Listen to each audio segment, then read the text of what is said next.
Bonjour, bonsoir, ça dépend de là où vous allez nous suivre. Maintenant, nous sommes en direct dans notre chaîne LV Okita TV. Aujourd'hui, nous avons le plaisir d'accueillir un invité exceptionnel avec ses expériences fascinantes. Alors, soyez branchés pour découvrir. Bonjour, monsieur. Bonjour Monsieur LV. Comment tu t'appelles et qu'est-ce que tu as apporté à nos très chers téléspectateurs partout dans le monde entier? Communément, on m'appelle Lambert Slide. De son vrai nom, Lambert Chuma Puma le Seki. Ouais. Tu appelles ça comme présentation. Pas grand chose à dire dessus. Voilà. Monsieur Lamberdon Alislay, qu'est-ce que tu as apporté dans notre plateau et qu'est-ce que tu veux parler aux jeunes gens, plus surtout aux jeunes Africains, maintenant ce soir? Merci, c'est une question très pertinente. Alors déjà, si je t'ai fait venir, c'est parce que aujourd'hui, nous remarquons qu'il y a beaucoup de jeunes qui se font délinquants expressement. Je sais pas moi, si ils comprennent pas ce qu'ils veulent ou peut-être parce qu'ils sont complexés. Donc il y a tellement de choses entre guillemets sur lesquelles on doit beaucoup réfléchir. Je pense qu'il y a certains jeunes qui pensent qu'il y a de petits travails qu'ils ne peuvent pas exercer. Mais pour moi, je pense qu'il n'y a pas de petit travail. Pourtant, il y a de petits travailleurs.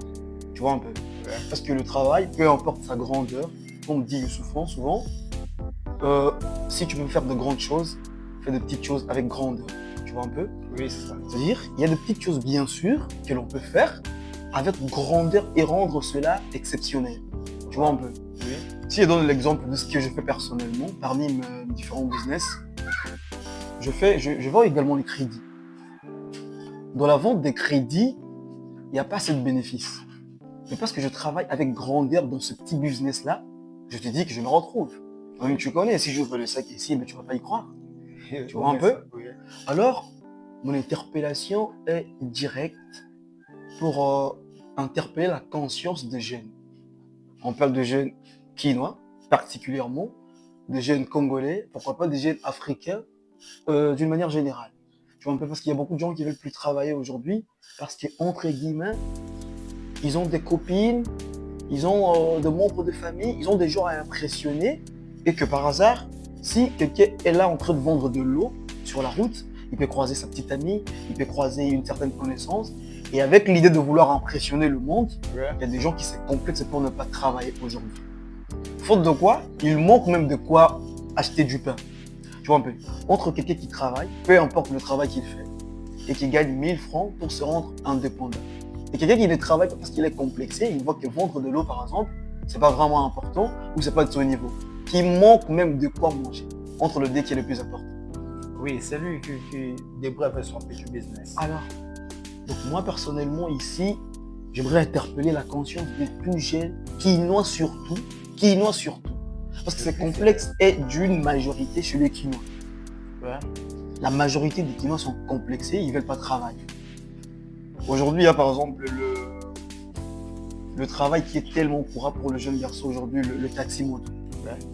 Bien évidemment qu'il y a tellement de risques quand on fait ce travail. Il y a tellement de risques. Parce que personnellement, je l'ai exercé depuis 2019 jusqu'en 2023, je crois bien.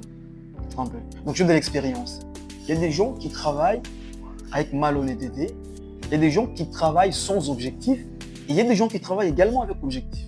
Je te dis qu'il y a des familles qui sont nourries à travers la moto. Oui. Il y a des gens qui payent le loyer, il y a des gens qui payent la scolarité, le frais académique de certains étudiants à travailler avec la moto.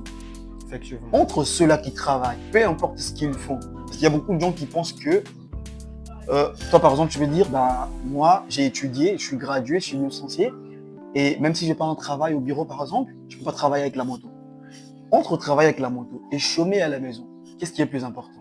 En réponse, on va dire travailler avec la moto. Ouais, c'est plus important. En gros, se rendre indépendant ne dépend pas.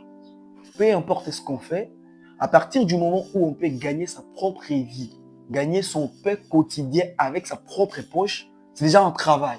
Oui. C'est déjà un travail important parce que cela nous nourrit. Oui. Bon. Chaque pas compte. Il suffit seulement d'en faire un petit pas chaque jour, donc ça sera une très belle chose en fait. Tu viens de me rappeler quelque chose. Même s'il faut faire un voyage de 1000 km, on commence par faire quoi? Un pas de plus. On ne fera pas 1 kilomètre du